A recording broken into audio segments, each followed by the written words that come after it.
Hey, everybody, it's Allison Johnson here again this week. And I did not have a lot of time to tee this up today because it's the holidays, and you all know how crazy it is this time of year. I am live streaming this, and I'm glad that it can be there out there for a while because we're going to talk today about how to think back on 2023 and how to focus on what's most important and be intentional about how you spend your time in your life and in 2024. So, I am an emotional intelligence and leadership coach for busy professionals and people who are high achieving and really don't have a lot of time. You've got big jobs, you've got big lives, and I'm here to help you use your time well and know yourself well. I'm with Clio Coaching, and you can find me on cliocoaching.com. And I would love to hear from you on allison.johnson@cliocoaching.com for future upcoming sessions and any comments you have about this one. I have a tip for you that I'm going to leave at the end and a couple of things that I want you to potentially take advantage of. So we'll talk about that in a little bit. I'm not going to talk too long today because it is the week before the holidays and there's lots going on for everybody. But let's not think about New Year's goals. Aren't you tired, kind of tired about the New Year's goals? I mean, everybody's in the gym in January and yada, yada, yada. Goals, are you tired of even thinking about the word? I mean, it just seems so onerous to think about what are my goals for 2024? Let's talk about 2023 instead first. What's important to do, and most of us don't do this when we're always pushing ahead. We high achiever types, we are always looking at the future and we rarely stop to evaluate the past in a way as far as what has worked for me. What have I actually accomplished this year? And pat ourselves on the back and reflect back on what has gone well. We're always looking for either what didn't go well and how to fix it, or going forward, what do I need to get done? So let's talk about reflection for a minute. And I'm not talking about going all the way to your past because I have a coach and that's not what we're going to do. We don't go back in there too far. We're going to look at where we are, where you want to go. So, can you think about reflecting on 2023 and thinking, and I'm not just wanting you to think about it. I'm challenging you to write this down. In the next 2 weeks to 4 weeks, let's say right here where we are towards middle end of January, can you put some margin in your life? And I'm talking about margin. You remember the white space around the edge of a document? Is there any of that?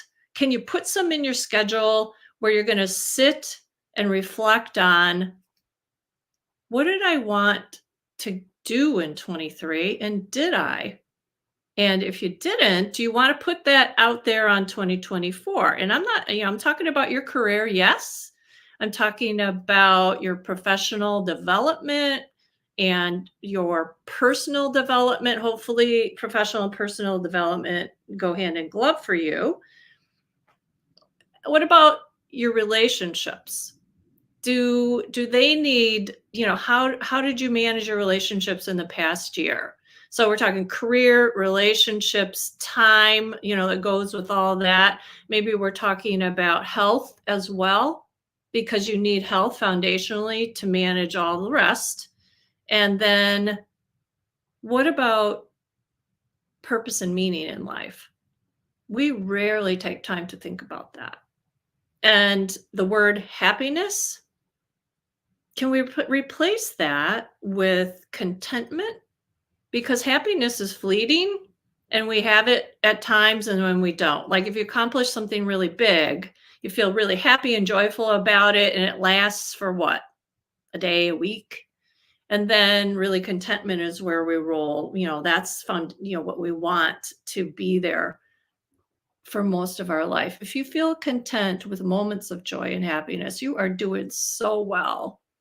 And if you're struggling through a really tough transitional time right now, or you have done in 2023, if you look back and just look at your progress you've made on that. That can be hard to do for ourselves, and sometimes we can ask for feedback on that. I would suggest you do, because that's what I do as a coach is my people, they're always looking ahead, what's the next thing? What's the next thing? Like I said, and like, for instance, today when I was working with the CEO, I said, what has gone well this year? And what would you report out has gone well? And let's take a look at our goals. We've been working for a year on, your leadership skills and your goals there. Have you completed? Let's go through the list. Most of the folks, they have done really well and accomplished most of their goals that they've set for coaching and their careers, which should dovetail, but they don't own it, take it in. So, could you do that for yourself? Is there an hour where you could think back on 23, write down everything that you have done, notice your progress, and be happy about progress? Because it's really the journey, folks, that we're on. It's not about a particular destination along the way, it's the journey we're on. And this is all sounds so trite, but I really mean it.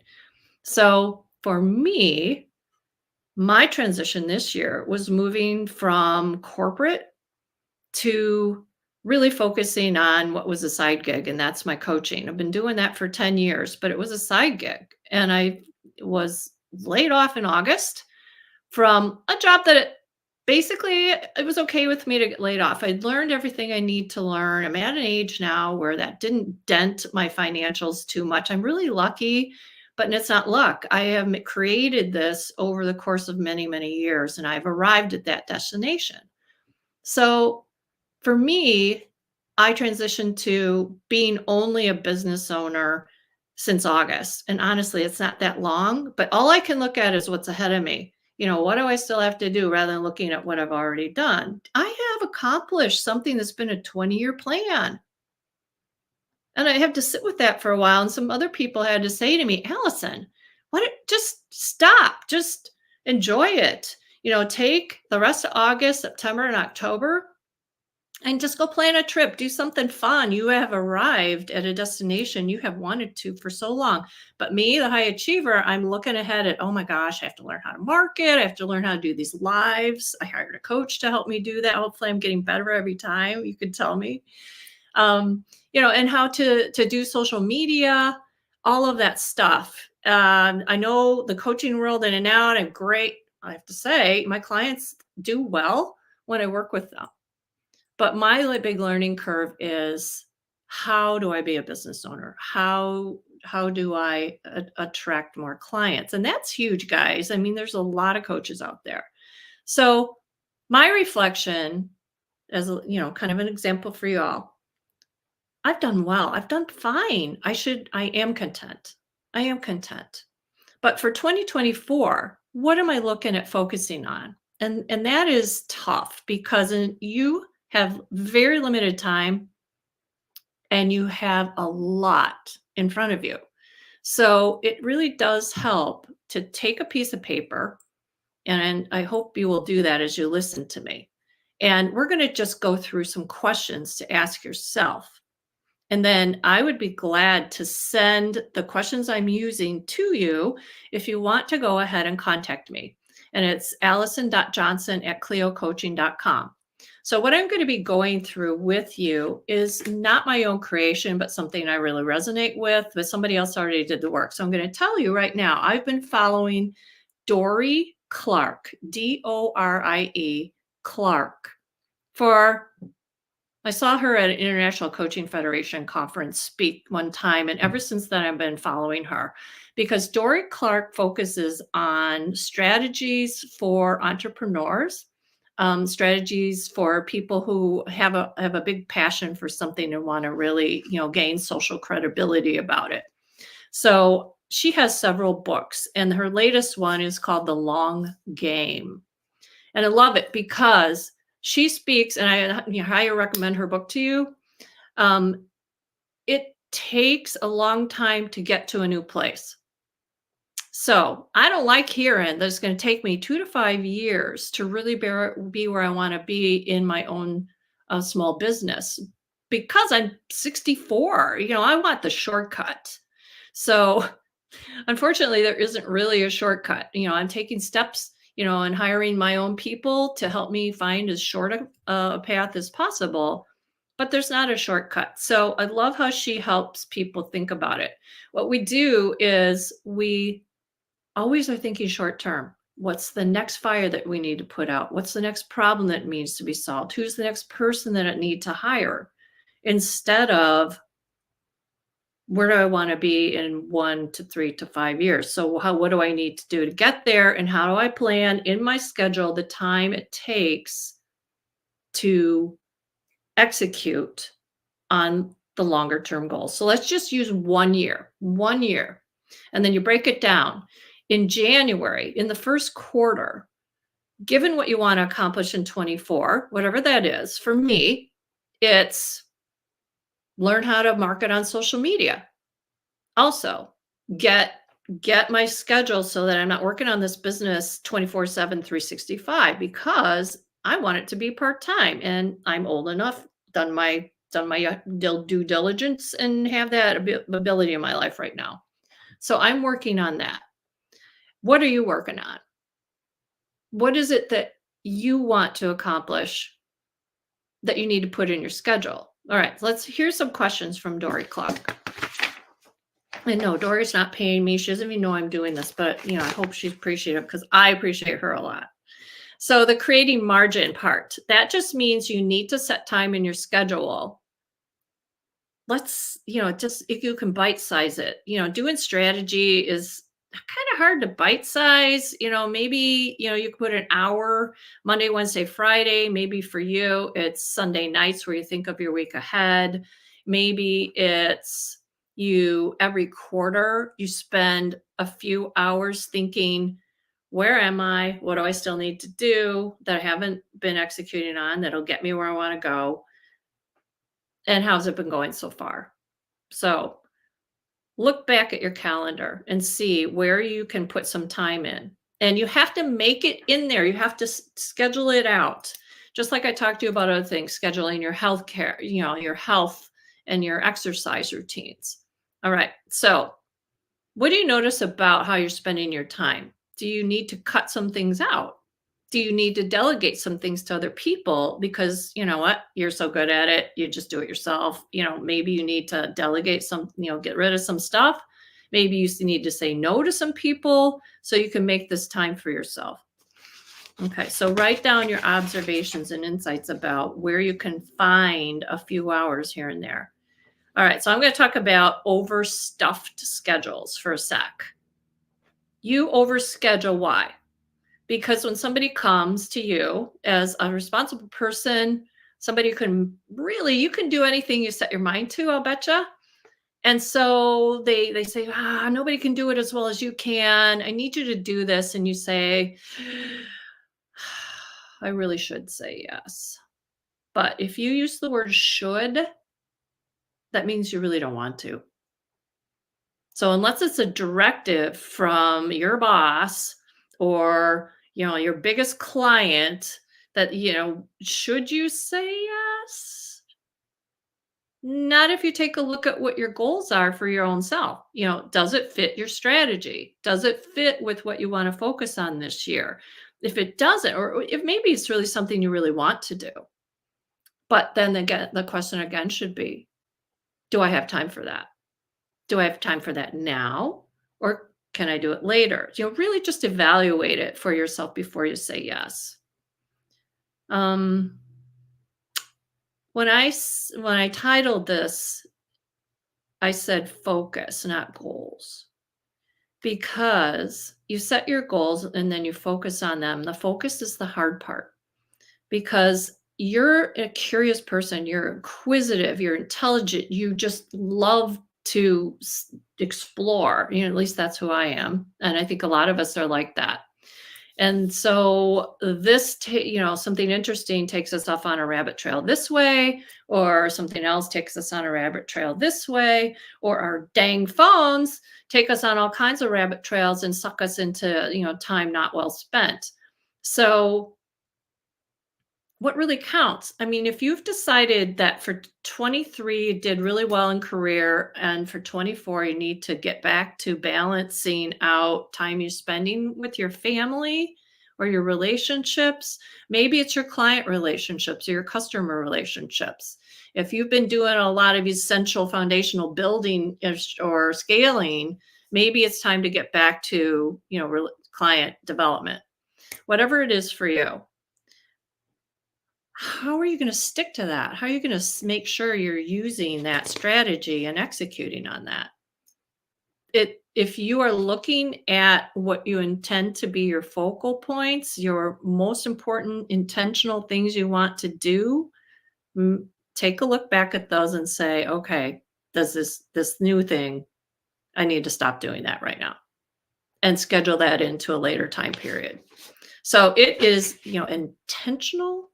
It takes diligence. It takes maybe hiring a coach. I'm not going to lie. I mean, coaches help you do things that you can't do on your own because you keep getting led off here and here and here, or it's hard and you need somebody to hold your feet to the fire.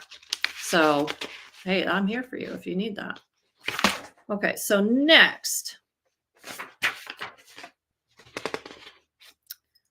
I love how Dorie Clark uses the words heads up or heads down.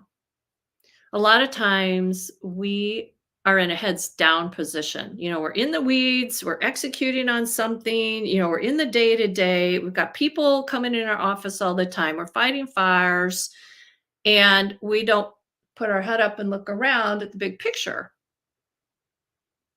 So again, planning that strategizing time or that focus time is going to help you keep the big picture in mind. That's all I need to say about that. You understand what I'm saying. And again, it's putting it in your sketch. And then what about the slog? Keeping the faith about, is this really working? Is what I've selected to focus on, is it working? I'm in that space right now where here I am talking to you live every week. I don't know if this is going to work or not. Maybe I need to get out there and start, I'm also doing some other, strategies like getting together for market research conversations with, some of my major, people at hospitals to talk about whether I should be working with physicians or small business. I have done all of that.